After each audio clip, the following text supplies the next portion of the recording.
கிட்ஸுக்கு நெட் ஃபேப்ரிக்ல எப்படி ஒரு பார்ட்டி வியர் ரெடி பண்ணலான்னு பார்த்துடலாமா? இது என்னோட குட்டி பையனுக்கு நான் ரெடி பண்ணியிருக்க ஒரு பார்ட்டி வியர் தான். ஸோ இதுக்கான மெட்டீரியல் நான் மீஷோல தான் பை பண்ணியிருந்தேன். டோட்டலாக எனக்கு ரூ. 324 வந்துச்சு. இதுக்கு என்னன்னா சாட்டின் ஃபேப்ரிக் 3 மீட்டர் நமக்கு கொடுத்துருந்தாங்க. பிளைன் நெட் ஃபேப்ரிக் 15 மீட்ரு நமக்கு கொடுத்துருந்தாங்க. ஸோ நான் வந்து இப்போ 10 மீட்டர் தான் யூஸ் பண்ணியிருக்கேன். இப்போ தம்பி போட்டிருக்கேன் இந்த ஃப்ராகுக்கு. அதுக்கப்புறம் டிசைனர் நெட் ஃபேப்ரிக் தனியாக ஆர்டர் ப்ளேஸ் பண்ணியிருந்தேன். ஸோ அதுவும் சேம் கலர்லேயே நமக்கு கிடைச்சிது. 2 மீட்டருக்கான ஃபேப்ரிக் தான் இந்த டிசைனர் நெட் ஃபேப்ரிக்.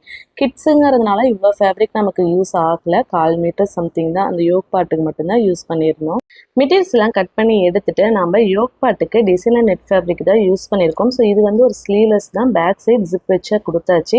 ஸ்லீவ்க்கு வந்து நான் ஃபில்ஸ் தான் அட்டாச் பண்ணியிருக்கேன். ஸோ இப்போ நீங்கள் பார்க்குறது 1 இன்ச்சுக்கான கேன் ரோல் தான். இதுவும் நான் மீஷோவில் தான் பை பண்ணியிருந்தேன். ஸோ 120 ருபீஸ்க்கு 40 மீட்டர்ஸ் நமக்கு இருந்தது. ப்ளைனாக நெட் ஃபேப்ரிக்கு கேதரிங் வச்சுட்டு கீழே மட்டும் நம்ம இந்த கேன் அட்டாச் பண்ணி எடுத்திங்கன்னா நல்ல ஒரு ஃப்ளோரியான லுக் கிடைக்கும். அதுக்கப்புறம் ஃப்ரில்ஸுக்காக தான் நான் வந்து ஒரு 4 மீட்டர் ஃபேப்ரிக்கை 4ஆக ஃபோல்டு பண்ணியிருக்கேன். Plain net fabric. ஸோ இது 3 இன்ச்சஸ் வித்தில் கட் பண்ணி எடுத்திருக்கேன். கேதர்ஸ் ரெடி பண்ணுறதுக்காக கேதரிங் ஃபூட்டர்ஸ் சேஞ்ச் பண்ணிவிட்டு 2 லேயர்ஸாக வச்சு நான் இந்த மாதிரி கேதர்ஸ் வந்து ரெடி பண்ணி எடுத்துகிட்டு இப்போ கேன் அட்டாச் பண்ண அந்த ஸ்கர்ட் பார்ட்டில் நான் இதை அட்டாச் பண்ணி எடுத்திருக்கேன். இப்போ பாருங்கள் இதனோட லுக்கு எவ்வளோ சூப்பராக இருக்குன்னு. ஃபைனல் அவுட்லுக் இது தான்.